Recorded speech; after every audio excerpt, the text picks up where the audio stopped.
বাবাকে তার সন্তানরা মারতে মারতে ঘরের থেকে বের করছেন, ঘরের থেকে বের করে বাহিরে নিয়ে আসছেন। একটা পর্যায়ে পিটাইতে পিটাইতে একটা জায়গাতে যখন গেছে, বাবা ডাক দেয়া কয়, यही मुझे रहने दो, यही मुझे रहने दो। मैंने तो अपने वालिद को मार मार करके यही रहने दिया, तुम मुझे उससे बाहर क्यों ले जा रहे हो। উর্দুতে বলছে, আমাকে এক পর্যন্তই রাখো, কারণ আমিও আমার বাবাকে ঘর থেকে পিটাইতে পিটাইতে পর্যন্ত নিয়ে আসছিলাম। এখন তো তোমরা সীমানা পার হয়ে চলে যাচ্ছ। ছেলেরা কয়, আরো সামনে তোকে পিটাইতে পিটাইতে নিয়ে যাব। কথা বলেন ঠিক কিনা? এই জন্য আল্লাহ পাক বলেন, আমি কিন্তু সব জানি, সব কিছুর কিন্তু ফলাফল আমি আল্লাহ দিতে জানি, অপেক্ষা করো। আজকে যদি তুমি মার কুল যদি খালি করতে চাও, বৌমারা ঘরে আইসেই চেষ্টা করি সন্তানটাকে কি করে মার কোলের থেকে খালি করে সেপারেট হয়ে যায়। আপনাদের এলাকায় নাই, অন্য এলাকার কথা কইতে, কি করে সন্তানটাকে পৃথক করে নিবে, কি করে সন্তানটাকে সেপারেট করে নিবে, একা বড় লোক হয়ে যাবে। আল্লাহর কসম, এই বৌমা তুমি মনে রাখো, আজকে যদি তুমি শাশুড়ি মার কুল খালি করে দাও, ওই দিন বেশি দূরে নয় রে, যেই দিন তোমার সন্তানকে তোমার বৌমা তোমার কুল খালি করে দিবে। কথা বলেন ঠিক কিনা? এই জন্য যুবক, তোমার মা তার মা নয়। এ যুবক, তোমাকে সতর্কতার সঙ্গে কাজ করতে হবে। না রে না, তোমার মাকে তোমার খুশি রাখতে হবে, বাবাকে খুশি রাখতে হবে। কারণ কোন হাদিসে নাই, আল জান্নাতু তাহতা আকদামিজ যাওজাত, স্ত্রীর পায়ের নিচে জান্নাত, বাবার পায়ের নিচে জান্নাত। আল জান্নাতু তাহতা আকদামিল উম্মাহাত, মার পায়ের নিচে। কথা বলেন ঠিক কি না? সরকারে দো আদম, মাহবুবে কিবরিয়া, সৈয়দুল কওনাইন, সৈয়দুস সাকালাইন, হযরতে মুহাম্মদুর রাসূলুল্লাহ সাল্লাল্লাহু তাআলা আলাইহি ওয়াসাল্লামের অসংখ্য হাদিস থেকে ছোট্ট একখানা হাদিস পাঠ করেছি। এই আলোচনায় যাব যে যারা হাফেজ হয়েছে, এরা আপনারা যারা তাদেরকে ভালোবাসেন, আপনারা তাদের পিতা মাতা যারা তাদেরকে সব কিছু থেকে বিমুখ করে, সব কিছু ত্যাগ করে এই কোরআনের প্রতিষ্ঠানে পাঠিয়েছেন, তারা এদের মর্যাদা কি, লাভ কি, এই বিষয়ের উপরে খুব মুখতাসার আন্দাজে সংক্ষিপ্ত আকারে কয়েকটা কথা বলবো ইনশাআল্লাহ। এরপরেই দোয়া হয়ে যাবে। মূল আলোচনায় যাওয়ার আগে ছোট্ট করে যদি বলি, আজকে ইংরেজি মাসের কত তারিখ? 11 তারিখ। এই মাসটা চলতেছে ইংরেজি আগে, আরবি পরে। 11 তারিখ দিন গিয়ে 12 তারিখের রাত, আর আরবি হলো 10 তারিখের দিন গিয়ে 11 তারিখের রাত। এই মাসটার নাম হলো রজবুল মুরজ্জব, রজব মাস। কুরআনুল কারীমের সূরা আত-তাওবা 36 নম্বর আয়াতে আল্লাহ রাব্বুল আলামিন বলেন, যেদিন থেকে আসমান আর জমিনকে আমি সৃষ্টি করেছি, সেদিন থেকে 12 মাসকেও বানাইছি। সুবহানাল্লাহ কইবেন না? আরো জোরে কন।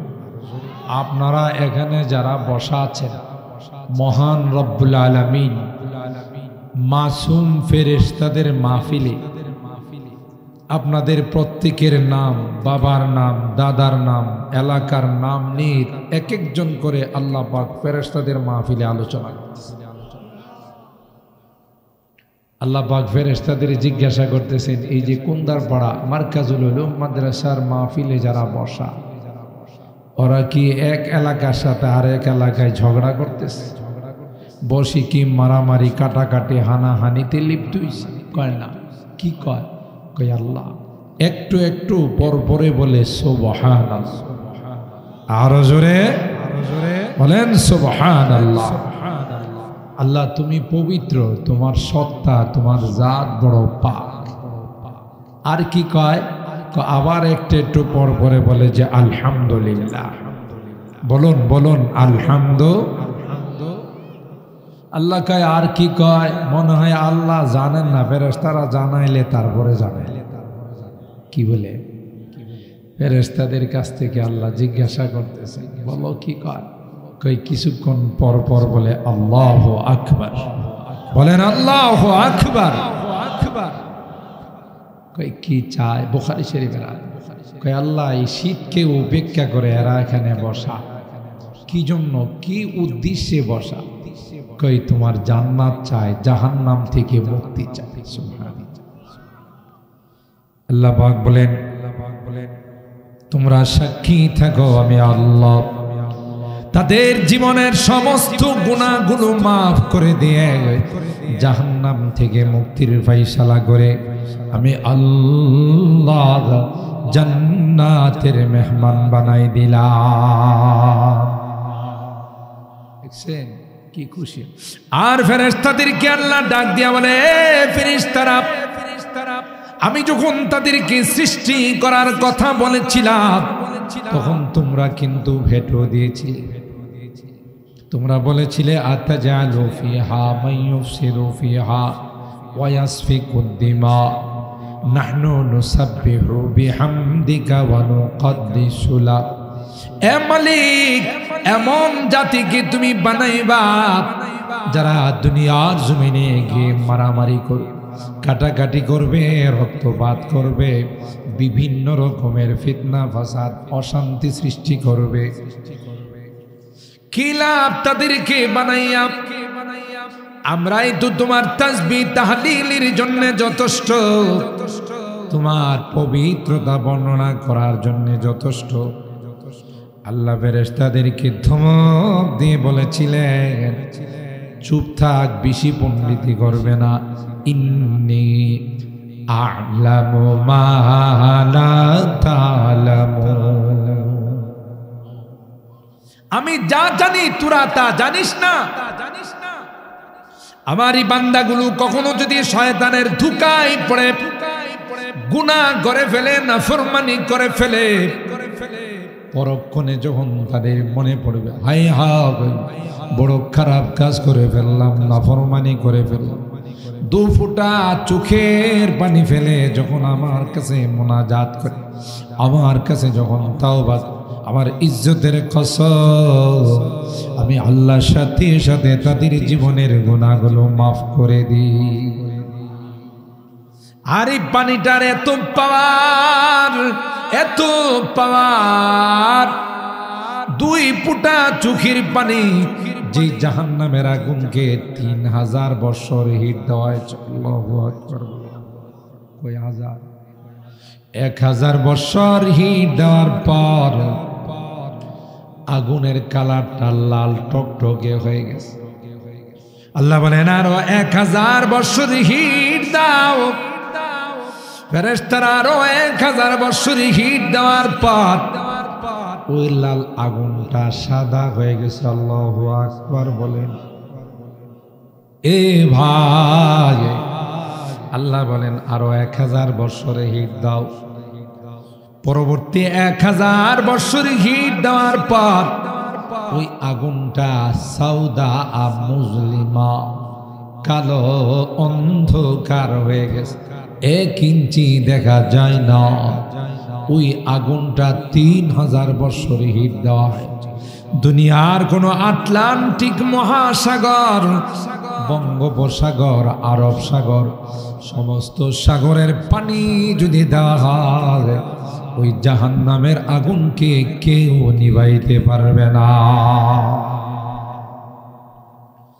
পয়গম্বর বলেন আমার কোন উম্মত যদি আল্লাহর ভয়ে, গুনার ভয়ে,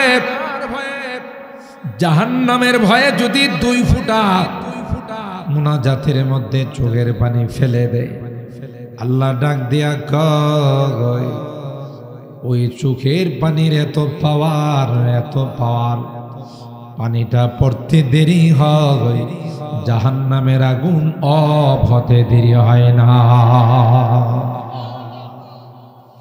মান বাকা মিন খাশিয়াতিল্লাহ হারামাল্লাহু আলাইহিন নার। আল্লাহর হাবিব বলেন, আল্লাহর ভয়ে আল্লাহর কোন বান্দা বান্দি যদি কান্দে, এ মালিক অপরাধ হয়ে গেছে, ভুল করে ফেললাম, নামাজ পড়ি নাই, রোজা রাখি নাই, নেশা করছি গো, চুরি করছি, ডাকাতি করছি, দুর্নীতি করছি, চাঁদাবাজি করছি, আল্লাহ সুদি কারবার করছি, বিভিন্ন রকমের গুনাতে লিপ্ত হয়েছি, বেপরদায় চলছি রে গায়, বুঝতে পারি না গায়। এই অনুতপ্ত হয়ে যখন তাওবা করি, 40 বছরের গুনাহ আমি আল্লাহ 40 সেকেন্ডের মধ্যে অল ডিলেট করে দিই। কত বড় দয়ালু আল্লাহ। এই রকমের মাহফিলের মধ্যে আসার দরকার আছে না? মুহতারাম হাজির, যেদিন থেকে আল্লাহ আসমান আর জমিন বানাইছেন, সেদিন থেকে 12 মাসকে বানাইছেন। মিনহা আরবাআতুন হুরুম। এই 12 মাসের মধ্যে 4টি মাসের মর্যাদা আল্লাহর কাছে অনেক বেশি। সুবহানাল্লাহ।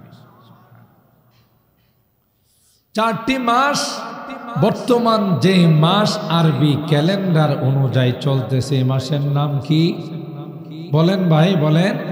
রজব। কি মাস? রজব মাস। রজব মাস পৃথক, আর 3টি মাস একসাথে, যুলকাদ, যুলহজ, মুহররম। কয় মাস হলো বলেন ভাই? আমি আবার অঙ্কতে কাঁচা। কত? 4 মাস। রজব, যুলকাদ, যুলহজ, মুহররম, 4 মাস। এই 4টি মাসকে আশহুরে হুরুম বলা হয়। জাহিলিয়তের যুগে যারা এমন কোনো বর্বরতা নাই যে বর্বরতায় নিমজ্জিত ছিল, এমনটা অন্ধকার আচ্ছন্নে তারা ছিল, নিজের মেয়ে সন্তানকে নিজের হাতে জবাই করত, জিন্দা দাও। যদি কাউকে বলা হতো তোমার ঘরে একটা কন্যা সন্তান জন্ম নিয়েছে, বাপ রে, রাগে, লজ্জায়, শরমে মানুষের কাছে চেহারা দেখাইছে। কোরআনে আল্লাহ ওয়াইদা বুশিরা আহাদুহুম বিল উনসা যাল্লা ওয়াজহুহু মুসওয়াদ্দান ওয়া হুয়া কাযীম ইয়াতাওয়ারা মিনাল কওমি মিন সুই মা বুশিরা বি আয়ুমসিকুহু আলা হুনিন আম ইয়াদুসসুহু ফিত তুরাব আলা সাআ মা ইয়াহকুমুন। যদি কাউকে বলা হয়েছে তোমার ঘরে একটি কন্যা সন্তান জন্ম নিচ্ছে, চেহারা কালো হয়, রাগে ভুলে যায়, পরিকল্পনা সাজাইতো কখন কোন সময়ে তারে দাফন করা যায়। এই দাফন করার জায়গাটা সৌদি সরকার এখনো অট্টালিকা বিল্ডিং করে নাই। হজ উমরা করতে গেলে দারুত তাওহীদ একটা হোটেল আছে হারামের সাথে লাগানো, দেখছেন অনেকে যারা হজ উমরা করছে। এই দারুত তাওহীদের গেলে বাম পাশে প্রাচীর দেওয়া একটা জায়গা খালি পড়ে আছে। এটাতে কোনো ফ্যাক্টরিও নাই, কোনো হোটেলও নাই, প্রাচীর দিয়া ঘিরা দেওয়া আছে। এটাই ছিল আইয়ামে জাহিলিয়তে তাদের সন্তানদেরকে দাফন করার, জিন্দা দাফন করার জায়গা। এখানে নিজের সন্তানদেরকে জিন্দা দাফন করে ফেলতো, পুঁতে ফেলতো, আব্বু আব্বু বলে চিৎকার করতো, তারপরেও তাদের দিলের মধ্যে কোনো মায়া লাগত।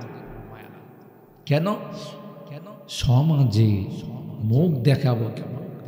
আমারে বলবে ও তুমি কন্যা সন্তানের বাবা। এই রকমের বদ্রসম, বদ আকিদা, খারাপ ধারণা বর্তমান সমাজে আছে না? সবাই কয় না। হ্যাঁ, কন্যা সন্তান জন্ম নিলে চেহারা কালো হয়ে যায়। কেউ বন্ধু বান্ধব জিজ্ঞাসা করলে দোস্ত কি অবস্থা, মন খারাপ, বলিস না গেছে পাস। গেছে কি বুঝেন তো? গেছে পাস মানে 5 লাখ টাকা জরিমানাইস। আর কোন বৌমা যদি পর আল্লাহ যদি তাকে 2-3টা কন্যা সন্তান দেয়, শ্বশুর বাড়ির থেকে অকথ্য নির্যাতন শুরু হয়, মানসিক নির্যাতন। বলেন, শাশুড়ি বলে বৌমা, আগামী সন্তানটা যদি কন্যা সন্তান হয় তাহলে তোর কপালে শনি আছে। আপনাদের নরসিংদী এলাকায় বলেন অবশ্যই এই জাতীয় কথা। হ্যাঁ, সন্তান কন্যা আর ছেলে দেওয়ার মালিককে? বৌমার কি কোনো হাত আছে? আরে না দাম, তুই জানিস না তোকে যে রিজিক দেওয়া হচ্ছে, ঘরে বসে খাচ্ছস, সবজি খেতে সবজি হইতেছে, ধান খেতে ধান, ব্যবসায় বরকত হচ্ছে এই কন্যা সন্তানদের কারণে। কি মনে করে? হাদিসের মধ্যে আসছে তুরযাকুনা ওয়া তুনসারুনা বিদুআফাইকুম, তোমাদের দুর্বলদের কারণে ব্যবসায় বরকত হয়, দুর্বলদের কারণে খেতে সবজি ভালো হয়, দুর্বলদের কারণে চাকরিতে প্রমোশন হয়। দুর্বলদেরকে যদি অবজ্ঞা করো তাহলে সব রিজিক আল্লাহ বন্ধ করে দিবে। তোমার বাবা মা বৃদ্ধ হয়ে গেছে, তুমি মনে করতেছো তোমার অনেক অবদান, তাদেরকে আমি খাওয়াই, আমি পড়াই। নো, বাবা মা যদি ঘরে না থাকতো তোর একটা পয়সা কামাই হতো। কথা কয় না, নিজের বাহাদুরি মনে করো না। কয়েকদিন পালতি তুমি হিমশিম খাও, আর তোমার 10টা-15টা বৎসর কুলে নিয়ে মা বাবা লালন পালন করছে, পেশাব করে দিছো মনে কিছু নেয় নাই, পায়খানা করে দিছো, মা সারাদিন কষ্ট করে 4টা খাইতে বসছে কুলে নিয়ে, ওই সময় তোমার বাথরুমের দরকার হয়েছে, তুমি বাথরুম করে দিছো, মা ঘৃণা করে নাই, তোমাকে এক সাইডে নিয়ে তার খানা শেষ করে তোমাকে পরিষ্কার করছে। কম বক্তব্য নসিব। এখন মাকে দেখতে পারো না, বাবাকে দেখতে পারো না, তুমি সাহেব হয়ে গেছো। নো, যদি কোনো কারণে মা বাবার মুখ দিয়ে একটু বদদোয়া বের হয়ে যায়, তোমার দুনিয়াও বরবাদ, পরকালও বরবাদ। যুবকরা, তোমাদেরকে বাবা বিশেষ আকর্ষণে বলছে, যুবকরা যখন বিয়ে শাদী করে, নতুন ম্যাডাম ঘরে আসে, তখন আর মা বাবার দিকে তাকায় না, পিসাবে যা কই তাই শুনে। পিসাব বুঝেন তো? নতুন ম্যাডাম, নতুন ম্যাডাম হইল পিসাব। পিসাব যদি কয় সারা রাত বসে থাক, পিসাব যদি কয় মার ঘরে এক লোকমা খানাও দিতে পারবে না, তাই।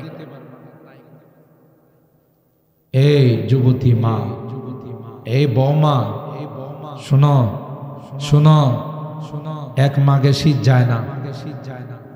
কথা গান, আজকে তুমি তোমার শাশুড়ির সঙ্গে, তোমার শ্বশুরের সঙ্গে যে আচরণ করবে, আগামীকাল তোমার বৌমা তোমার সঙ্গে সেই আচরণ করবে। কামা তাদিনু তুদান, জৈসা করোগে ওইসা ভরোগে, যেমন কর্ম। হাবিবুর রহমান যুক্তিবাদী সব তো এখন বয়ানের মাঠে নাই বললেই চলে, একটা সময়তে এরাই মাঠ কাঁপাই। কথা গান, ভৈরবের তোফাজ্জল সাহ, হাবিবুর রহমান যুক্তিবাদী সাহ, ঠিক না? তখন তার এই সমস্ত ভিডিও টিডিও ছিল না, ক্যাসেটের মধ্যে সবাই শুনত। হাবিবুর রহমান যুক্তিবাদী সাহেব একটা বয়ান করতেন, আপনাদের মনে আছে কিনা জানি না। বৌমাকে বলছে শাশুড়ি মা, মা আমার পিঠটা চুলকাইতেছে, একটু চুলকাই দাও। বৌমা চুলকাইতে যায়, হাত যায় না, পাও যায়। কথা কয় না, বারবারই পাও যাইতেছে, হাত যাইতেই চায় না। বৌমা অবাক, বলতেছে যে শাশুড়ি আম্মা যান, কি ব্যাপার? আমি হাত দিয়ে চুলকাইতে চাই, কিন্তু আমার পাও যাচ্ছে কেন? শাশুড়ি মা চোখের পানিগুলো ছিঁড়ে দিয়া কয়, মা পাও দিয়ে আমাকে চুলকাও। কারণ রে আমার শাশুড়ি মা আমারে বলেছিলেন পিঠটা একটু চুলকায় দাও, বেয়াদবি করে পাও দিয়েছিলাম। সুবহানাল্লাহ, কালকে গয়া তাই সেই ফলাফল আল্লাহ আমাকে দিবে। আর এই জন্যই তোমার পাও যাচ্ছে, এটা আমার কপালে ছিল গো। যেমন কর্ম, কষ্ট হইতেছে আপনাদের, কষ্ট বিষয় হইলে দোয়া করে দিই, কথা কয় না।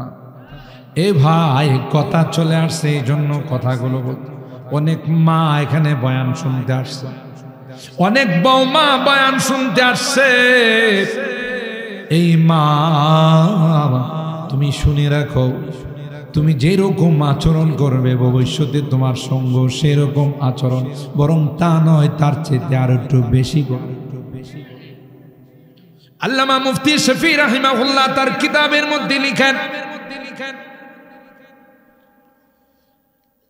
এক বাবাকে তার সন্তানরা মারতে মারতে ঘরের থেকে বের করছেন, ঘরের থেকে বের করে বাহিরে নিয়ে আসছেন। একটা পর্যায়ে পিটাইতে পিটাইতে একটা জায়গাতে যখন গেছে, বাবা ডাক দেয়া কয় यही मुझे रहने दो, यही मुझे रहने दो। मैंने तो अपने वालिद को मार मार करके यही रहने दिया, तुम मुझे उससे बाहर क्यों ले जा रहे हो। উর্দুতে বলছে আমাকে এক পর্যন্তই রাখো, কারণ আমিও আমার বাবাকে ঘর থেকে পিটাইতে পিটাইতে পর্যন্ত নিয়ে আসছিলাম। এখন তো তোমরা সীমানা পার হয়ে চলে যাচ্ছ। ছেলেরা কয় আরো সামনে তোকে পিটাইতে পিটাইতে নিয়ে যাব। কথা বলেন ঠিক কিনা? এই জন্য আল্লাহ পাক বলেন আমি কিন্তু সব জানি, সব কিছুর কিন্তু ফলাফল আমি আল্লাহ দিতে জানি, অপেক্ষা করো।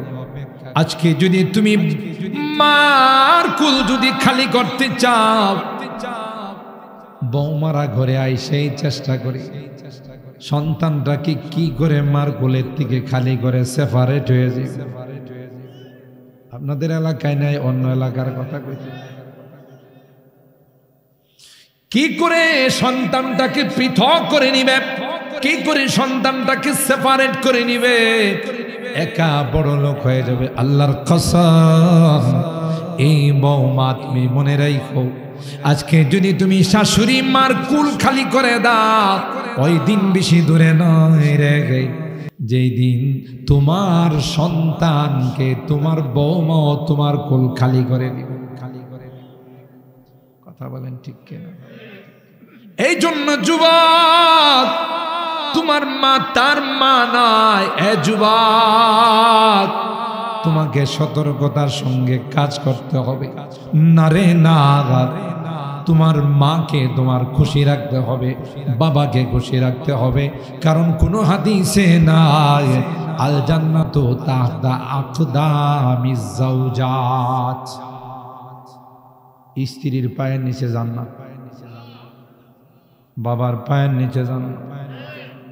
আল জান্নাতু তাহতা আকদামিল উম্মাহাত,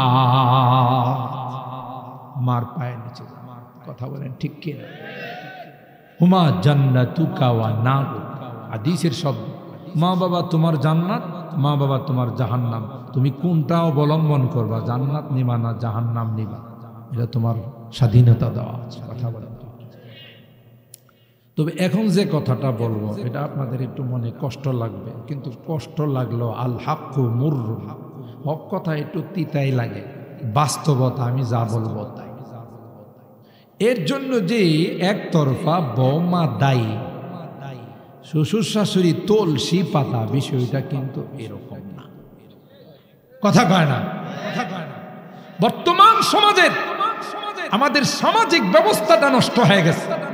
যখন একটা বৌমা ঘরে আসে, নতুন বৌমা আরেকটা সংসার থেকে আমার সংসারকে আপন বানানোর জন্য আমাকে আম্মা ডাকে, আমার স্বামীকে আব্বা ডাকে, সে যে মানসিকতা নিয়ে এই ঘরটার মধ্যে প্রবেশ করে, আমরা কিন্তু তাকে সেভাবে বরণ করতে পারি না। ঠিক বললাম? কেমন? নিজের মেয়েটাকে বিয়ে দিয়ে দৈনিক 10 বার ফোন দে, মা তুমি কি খাইছো, এখন কি করতেছো, কাজ করতেছো না শুয়ে আছো? যদি একটু মেয়েটা বলে যে আজকে সবাইরে খাওয়াই আমি কিছু পাই নাই, হ্যাঁ তুমি কাজ করছো আর তোমারে কিছু খাওয়ায় নাই, আমি এক্ষুনি তোর শাশুড়ির ফোন দিতেছি। শাশুড়ির ফোন দিয়া পুরা কিয়ামত বানায় ফেলা। এই বিয়ান কি এটারে চাকরানি মনে করছেন? আদরে আদরে তুলার মতো এটাকে লালন পালন করে বড় করছি, খানা দেন না মানে কি পাইছেনটা কি? ও নিজের মেয়ের বেলায় 16 আনা, আর আরেকজনের মেয়ে যে আমার ঘরে বৌমা হয়ে আইছে, হে খাইলো কিনা, খানার মধ্যে গোশতের টুকরা পাইলো কিনা, তরকারি পাইলো কিনা, এটার খবর নেওয়ারও দরকার মনে করি না। আরেকজনের বেলায় 16 আনা, নিজের বেলায় 16 আনা, আরেকজনের বেলায় 1 আনাও না। কথা বলেন ঠিক কি? প্রত্যেকটা শাশুড়ি বৌমাকে যদি নিজের মেয়ের মতো মনে করত, মেয়ের মতো আদর করত, একটা বৌমাও শাশুড়ির সাথে বেয়াদবি করত। ফোন দিলেই বলতো যে আমার শাশুড়ি ওনার মতো মানুষ হয় না। কথা বলেন মা, আপনি যেরকম আদর করতেন আমার শাশুড়ি মা তার চেয়ে বেশি আদর করে, সে জান দিয়ে কলিজা দিয়ে শাশুড়ির খেদমত করে। কথা বলেন ঠিক কিনা? এই শাশুড়ি মারা তাদের যে একবারে দোষ নাই তা নয়। আর কোন কোন গ্রামে তো এই নিয়মে আছে, সবারে খাওয়ার পর কিছু থাকলে বৌমা খাইব না লিখে, যদি কোনো কারণে ক্ষুধা লাগে আর 4টা খায়া ফেলায়, ওরে বাবা রে বাবা, 7 সমুদ্রের পানি দিয়ে ধুইলো এটা সই হইল। হ্যাঁ আগে খায়া ফেলাইছো, তোমার এত বড় সাহস? আরে বাবা ক্ষুধা লাগছে, খাওয়ার বেলায় আল্লাহ কোরআনে স্বাধীনতা দিছে, তুমি কে? কথা বলেন ঠিক কিনা?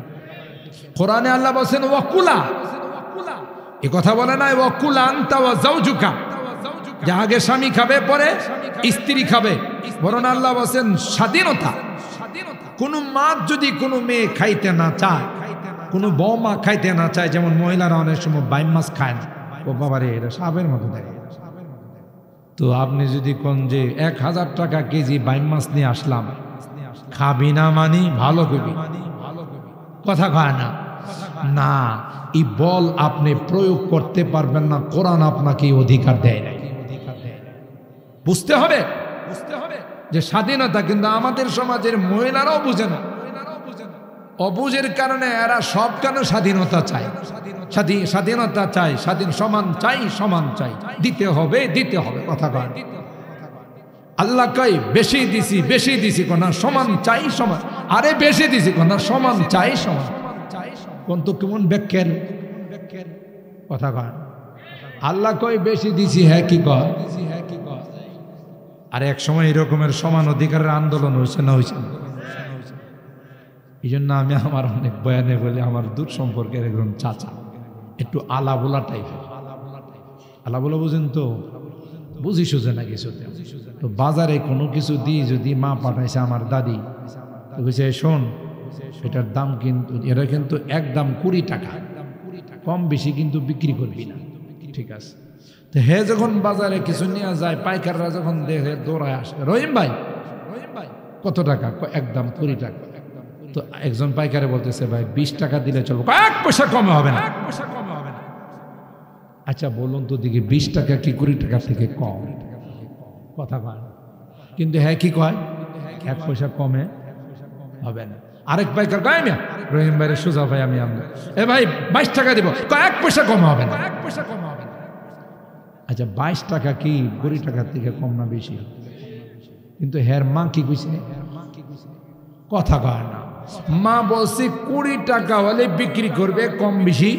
এখন যে তাকে 20 টাকা দিব, 20 টাকা দিলে বিক্রি করবে না, যে 20 টাকা দিবে তার কাছে বিক্রি করবে। কথা বলেন ঠিক কিনা? ঠিক বিজাতিরা আমাদের মা জাতিকে সরল পায়া, এদেরকে স্লোগান শিখাইছে, বলো সমান চাই সমান চাই, দিতে হবে দিতে হবে।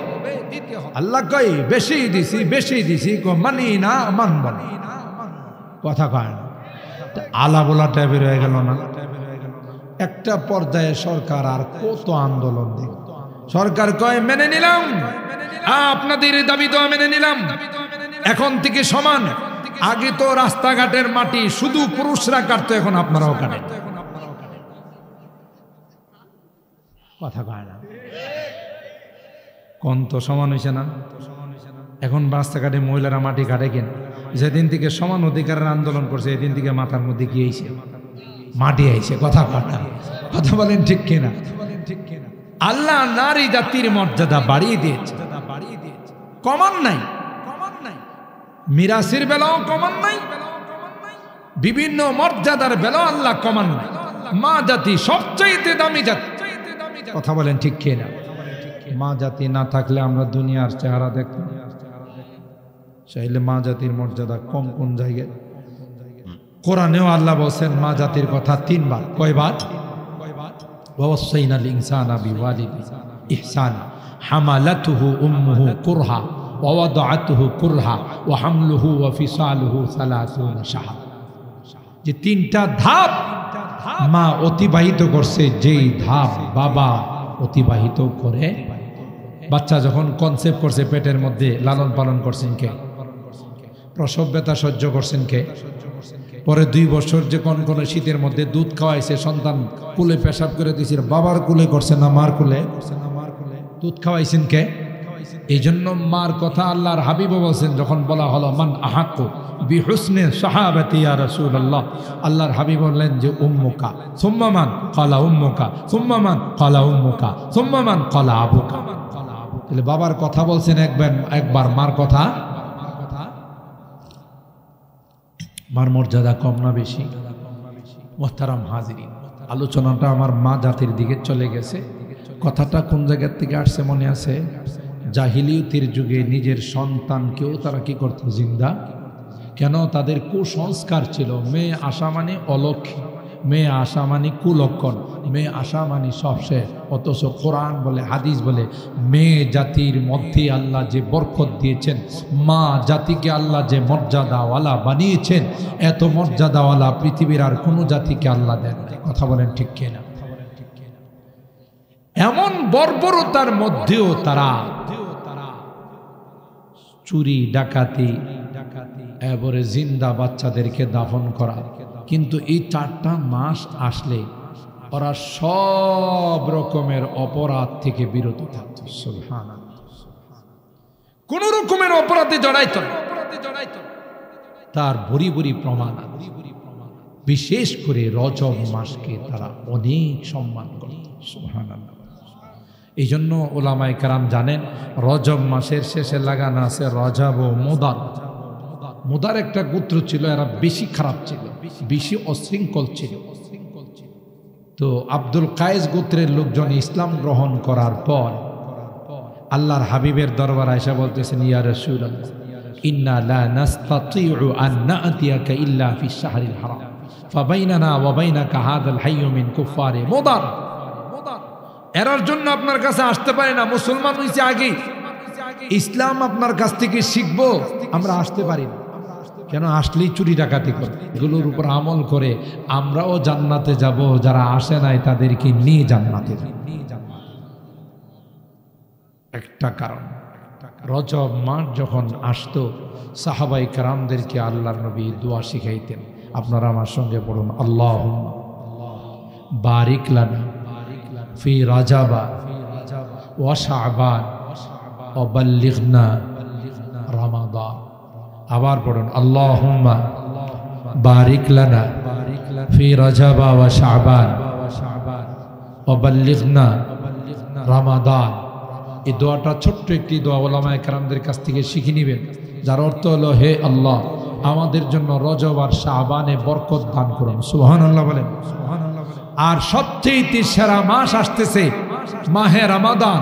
আল্লাহ রমজান পর্যন্ত পৌঁছার আমাদের হায়াতে বরকত পড়বেন তো ইনশাআল্লাহ।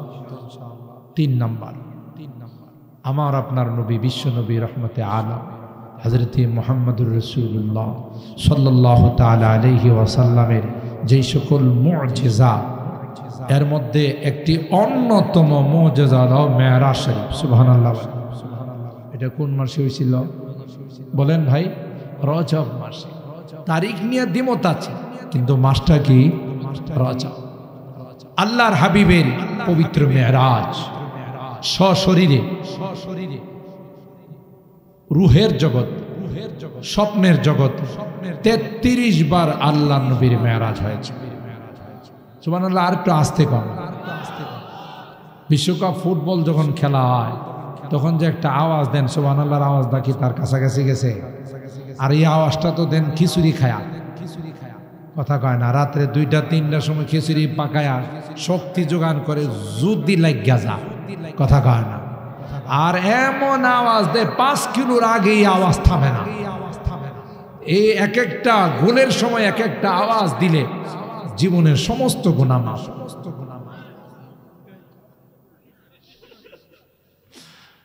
আল্লাহ। আর এখানে যদি সুবহানাল্লাহ বলে আওয়াজ দেন, খুশি হন কে? আরো জোরে বলেন কে? বলেন সুবহানাল্লাহ, বলেন আল্লাহু আকবার, আরো জোরে বলেন আল্লাহু আকবার।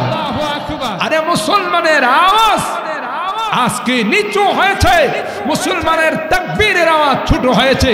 তাই বিদআতীরা আজকে ফিলিস্তিনের মধ্যে হামলা করে, লিবিয়াতে হামলা করে, ইরাকে হামলা করে, আফগানিস্তানে হামলা করে।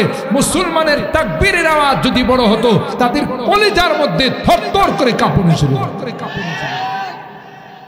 जो वादिए पारा से उठी गोजी है वही तकबीर। এটাই কবি বলতেছেন,